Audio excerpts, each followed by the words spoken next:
Hello, and thank you for joining us for the 6th Annual Global Summit on Kidney Disease and Innovations, Vox Populi. The time is now to prevent and cure kidney diseases. This summit is hosted by the American Association of Kidney Patients in partnership with our allies from the George Washington University School of Medicine and Health Sciences. My name is Christine Hernandez, and I am a AAKP board member from Illinois in the United States. I am also a in-center hemodialysis patient. I am a registered nurse by profession, and kidney disease has changed my life. Joining the AAKP has empowered me to get knowledge about kidney disease and learn about different treatments and innovations out there. This year's Global Summit theme, Vox Populi, was purposely and strategically chosen by AAKP for its historic meaning, voice of the people. I am one of the people who has chosen to raise my voice in support of greater care, choice, and innovation in kidney care. And I am one of the voices demanding a change in the status quo of kidney medicine. Over 850 million individuals across the world have kidney disease. This number is increasing at an estimated rate of 5 to 7% annually. Every year, we lose thousands of innocent lives to preventable kidney issues and the lack of timely access to treatment. AAKP believes kidney disease is both a workforce and healthcare issue. The disease takes a devastating toll on human lives and livelihoods. Most people understand that kidney disease, left undetected and untreated, can lead to premature death. But many are not aware the impact a person's dignity and ability to provide for themselves and their families. Kidney disease and outdated treatments can lead to unemployment, underemployment, disability, and dependency. In 2019, AAKP declared the next 10 years the decade of the kidney. The time is now for kidney patients, consumers, and healthcare professionals, researchers, industry, and all people of goodwill to unite our voices and demand change. We are optimistic we can change and will save more lives. But to do this, we must demand new screening guidelines and diagnostics, new biologics, and new devices. Together, we can change, manage, and solve this growing global public health crisis. The time is now for elected and appointed leaders worldwide to listen to patient voices. Governments must remove the regulatory and payment barriers they create that delay innovations and prevent timely care to access. If government fails to act, we will raise our voices and demand the end to negative government determinants of health. Make no mistake, every nation is impacted by kidney disease, and millions of people are at risk. The optimistic news is that every person watching this program today can help those impacted by kidney disease and make an impact within their own nation. Through AAKP Global, AAKP is educating patients, care partners, healthcare professionals, and global policy leaders across the world on unmet patient needs. Our global summit on Kidney Disease and Innovations has helped put a face on what is now the 10th leading cause of death based on the data from the World Health Organization. We have connected people across the globe in a common purpose larger than any one person or nation. Together, we have increased the hope and optimism. So, thank you for joining us. Your voice is the voice of the people, and you can change and count on AAKP to keep amplifying it throughout the world to create change. With that, I am honored to serve as a moderator for our session entitled Utilization of Genetic Testing in Nephrology to Support Early Identification and Intervention of Kidney Diseases, Addressing Patient Privacy Concerns. Our next speaker is Dr. Elisa Gordon, a professor in the Department of Surgery and the Center of Biomedical Ethics in the Society at Vanderbilt University Medical Center in Nashville, Tennessee, and is a medical anthropologist with expertise in clinical medicine, ethics, and community health. Her research focuses on ethical issues in kidney transplantation and donation, chronic kidney disease, health disparities, and treatment decision-making. Dr. Gordon is currently leading federally funded research to develop culturally targeted multi-level educational and digital health interventions to reduce health disparities and improve informed consent. She is also a fellow in the Society for Applied Anthropology and the American Society of Transplantation. Please welcome Dr. Gordon to the program. All right, thank you so much, Christine and the AAKP, and thanks to George Washington University for the opportunity to present at the Global Summit here today. I'd like to highlight some ethical, legal, and social implications of genetic testing in the context of kidney disease prevention and treatment.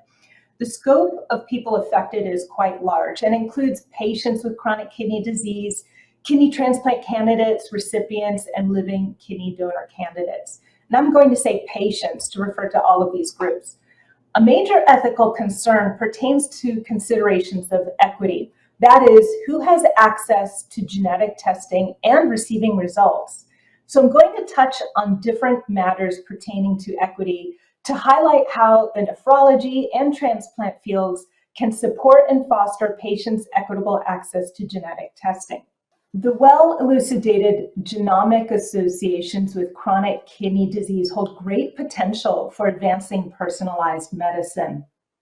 However, now with more testing being done and more variants of unknown significance emerging, that's generating more clinical uncertainty about how to respond to such findings. The fields of nephrology and transplantation have a ways yet to go in terms of figuring out optimal ways to interpret and deliver genetic testing and genetic medicine.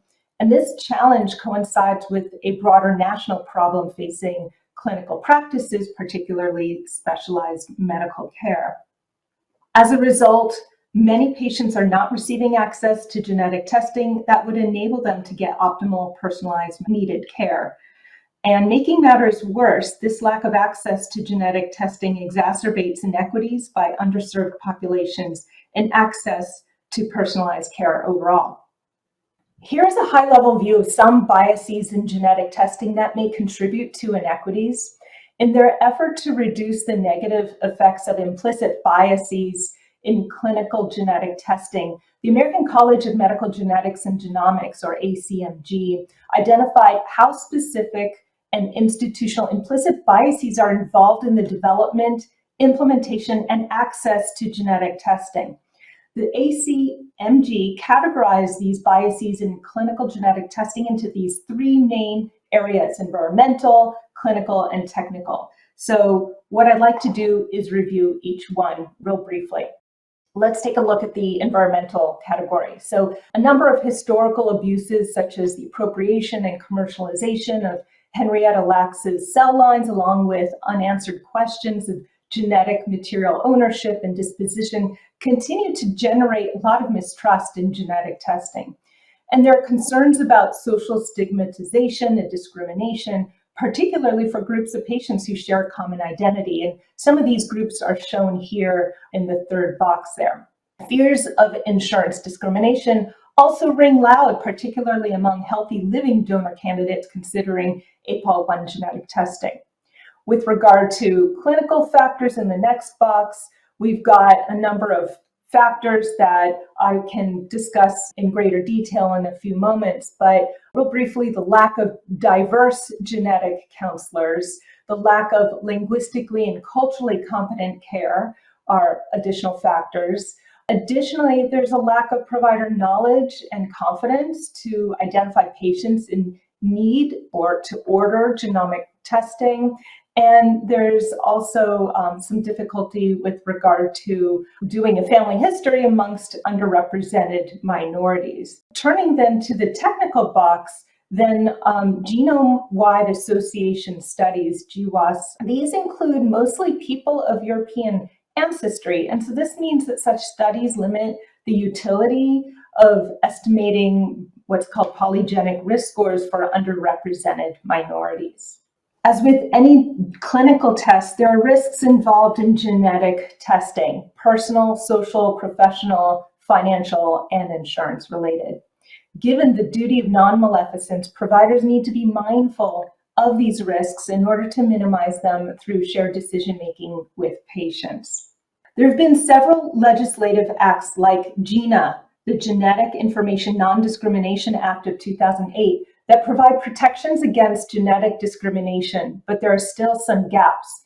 Many patients are particularly concerned about protecting the privacy and confidentiality of their genetic test results. In addition, the lack of patients' awareness about these laws may compound patients' uncertainty about engaging in genetic testing. So it is particularly important for providers to be aware of these laws to educate patients. And this is especially critical because, as Milo Rasuli's work points out, many, nearly half of the nephrologists surveyed were not aware of the protections, and their concerns about discrimination discouraged them from referring patients to genetic testing. Now let's dive into broader social and professional and financial barriers to genetic testing that may reinforce some of these biases. All right, so patients' access to genetic services is hindered by several major factors. First of all, we've got the national shortage of genetic counselors. Genetic counselors have specialized knowledge and skills to explain and interpret the goals and meaning of the genetic testing and test results that patients may get. So it is important to emphasize that genetic counselors are an essential component of genetic testing and must be involved at two time points. First, at the pre-test period to explain the possibility of the genetic test and what it entails and help patients decide whether to go through with it. And then the post-test counseling to help with interpreting the results and understand what to do next. So that process can take a lot of time, and we'll circle back to this in a moment. Another major factor has to do with clinician knowledge. There's knowledge about genetics, genetic testing, knowledge about referral to genetic counselors, knowledge about the legal protections of patients. And so genetics has not traditionally been a part of nephrologist training, which compounds the problem of being able to clinically apply the genetic test results to the kidney care context. Now, another consideration has to do with insurance coverage of tests, which may vary. All right, and so just to give you an example, in my research on APOL1, I found that at one CLIA certified genetic testing laboratory that I used, They let me know that sometimes insurance companies will cover APOL1 testing and sometimes other insurance companies do not cover it. So that's an inequity right there. Given the greater attention focusing on genetic testing to diagnose kidney disease, manage kidney disease, and screen potential living kidney donors as part of evaluation, for example, for PKD and APOL1, many organizations and professionals have called for educational training programs to enhance physicians' knowledge, their preparedness, as well as confidence in delivering genomic services, including the National Human Genome Research Institute, as well as transplant providers. The NHGRI recommends genomic literacy in physicians, and I also want to highlight that genetics training should also be provided to nurse coordinators who are also engaged in the counseling process. As well, nephrology providers also advocate for more training in counseling. Because there are not enough counselors to go around and the time demands on providers of counseling, we need to consider supplementary delivery models, and leveraging innovative technologies may help to scale genetic information delivery to increase patients' access to genetic information. Chatbot use, as an example, can be applied across the clinical genomics pathway, including pre-test counseling, post-test counseling, and management. So what are chatbots? These are conversational agents. In other words, a text-based interface to simulate conversation with the user through digital media, like an app. So this use of chatbots can really help to streamline repetitive foundational information-giving responsibilities of genetic counselors, as well as provide genetic counselors more time then to focus on interpreting the test results and addressing more of the emotional dimensions of decision-making with patients. And these chatbots can be really useful for delivering information about genetic conditions, given patients' limited health literacy in genetics, the heightened challenge of making preference-based treatment decisions in the context of great uncertainty, and the extensiveness of genetic information that's provided to patients. So chatbots can actually promote equity. The National Human Genome Research Institute advocates for leveraging such digital health-enabled genomics in order to increase public genomic literacy, as well as using chatbots to address ethnocultural gaps in the application of digital health technologies. Chatbots are appealing for increasing patients' access to genetic information and thereby fostering equity and precision medicine. But I do want to point out, we do need to stay cautious because digital genomic tools might reinforce disparities in access to genetic services if those tools are not developed in a trustworthy manner. Therefore, patient engagement in the development of such tools is a really good way to help safeguard against the reinforcement of such disparities.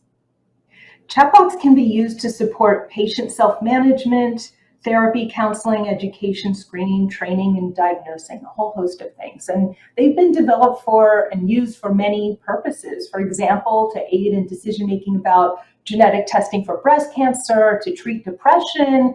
They've been able to help provide informed consent for genetic testing, and so on. And so chatbot use can effectively improve knowledge of genetic testing and inform decision-making, preconceived risks, as well as help with treatment adherence, physical activity, self-care, and health literacy, a whole gamut of things.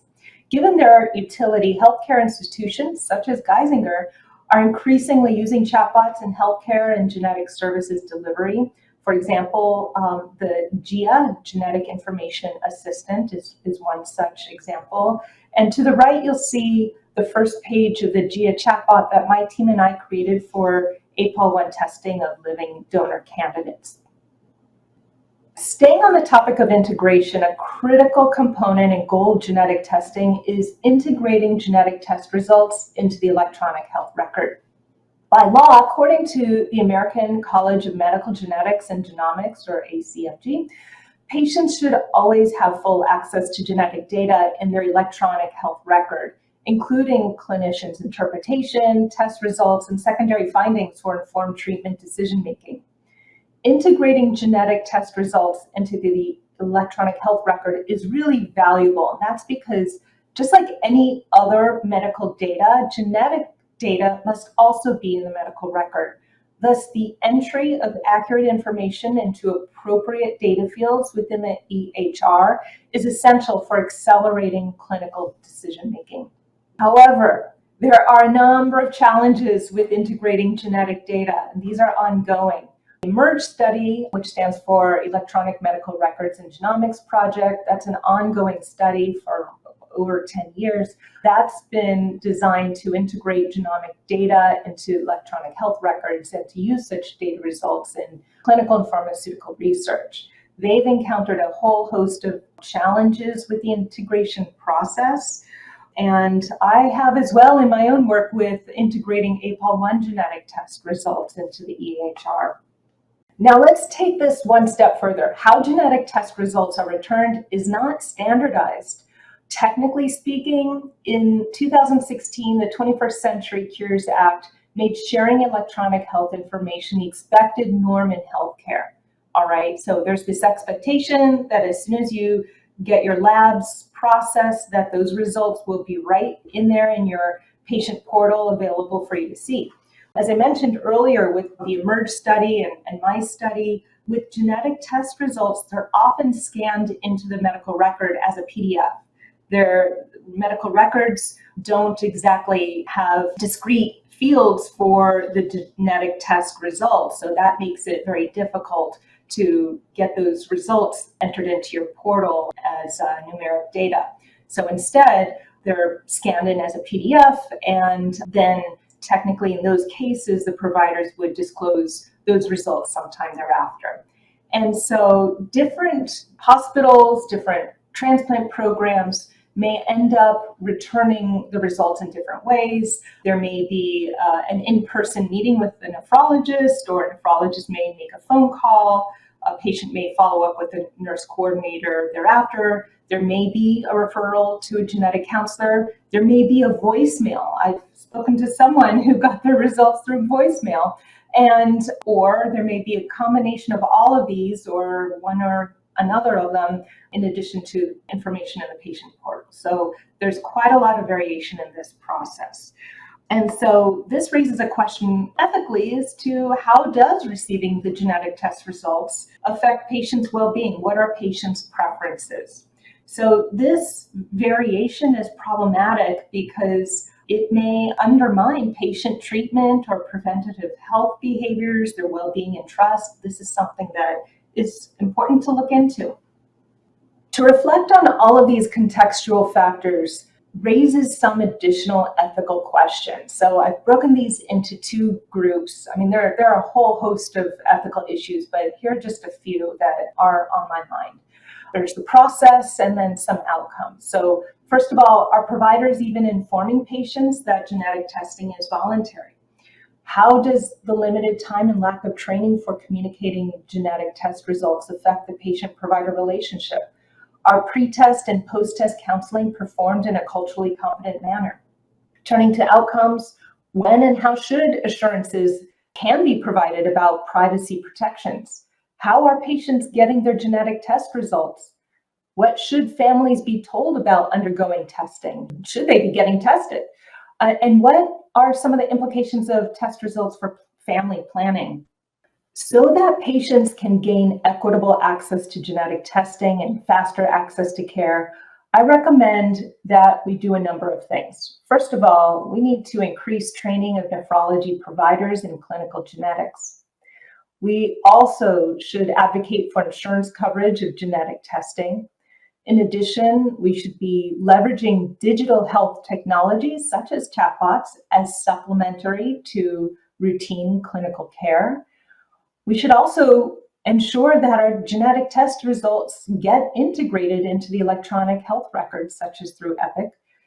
And we also need to provide assurances to patients on how medical information and genetic information are kept private, and provide a data flow diagram that maps the use of data, where data are stored, and who data are shared with. I'd like to wrap up here with a quote that I think is really compelling. by Dr. Madelon. And it goes like this. So genetic testing should be recognized as an integral and indispensable clinical test, equally important as any other laboratory test routinely ordered by clinicians and fully covered by insurance to guarantee equitable access to care, timely diagnosis, and appropriate management and therapy. Thank you so much for listening. I wanted to show you my contact information in case you'd like to get in touch with me. Here's my phone number, my email. Feel free to reach out. I'm more than happy to address any questions. I'd also like to thank, again, the AAKP and GW University for this opportunity to contribute to the summit. Thank you, Dr. Gordon, for your perspective on this topic. I'd like to ask you a few questions before you go. Dr. Gordon, you are well known among patients for your sincere understanding and empathy for their concerns. Because a person cannot control their genes, it's unfair to discriminate against their genetic predisposition. For our viewers, can you tell us how individuals who are interested in some form of genetic testing to determine the cause of kidney disease protect themselves if results are positive? There are a couple things that come to my mind. First of all, it probably depends on the genetic test that people are taking or the condition. I also want to make a disclaimer, I'm not a physician. So, but I would recommend speaking with the patient's physician, provider, as well as a genetic counselor. Some of the conversations I've had with nephrologists about this topic, particularly in the context of APOL1, have to do with engaging in kidney health protective behaviors, such as maintaining a low blood pressure and monitoring the blood pressure routinely, as well as maintaining a low salt diet and keeping up with physical activity. So I hope that helps. Dr. Gordon, given the extensive engagement you have had with both fellow researchers and patients, can you expand on the significance of ensuring genetic testing results are relayed to an individual by a healthcare professional? And if positive, that the individual has across access to a genetic counselor? This is such an important point. Thank you so much for bringing this up. Well, first of all, it is really important that people get the information that they need. And for so many people, talking to their provider, I'll just say nephrologist here, for example, is really key. They need to know, what does this test result mean? What does it mean for them? With genetic tests, the stakes are like even higher because they affect a person's identity as well as affecting their family as well. And so many people have questions about, like, gee, should I have my family tested as well? And what should I do in response to getting positive test results? So having these conversations with your provider is so important. And I absolutely think that patients should also speak with the genetic counselor who could really break down the meaning of the test results in a lot of detail and help people sort through these results in terms of how that result can impact their life and their family. And so one of the key things that one of my colleagues, a genetic counselor, shared with me recently was how important it is for providers, physicians, to very clearly and I would just say, like, emphatically communicate to their patients that they should see a genetic counselor when they are offering a genetic counselor, because that's a really important factor that shapes patients' actions as far as whether or not they will see a genetic counselor. So if the provider is very supportive of doing that, then the patient is more likely to go see a genetic counselor. So thank you again. This is a great point. In 2019, AAKP declared the next 10 years the decade of the kidney, based on the pace and innovation in kidney medicine. Given what you know about the trajectory of genetic medicine, are you optimistic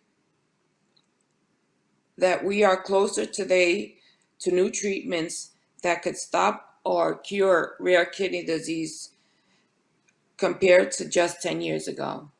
I am optimistic. This is really cool because there is a drug that I'm aware of that's undergoing clinical evaluation in a clinical trial.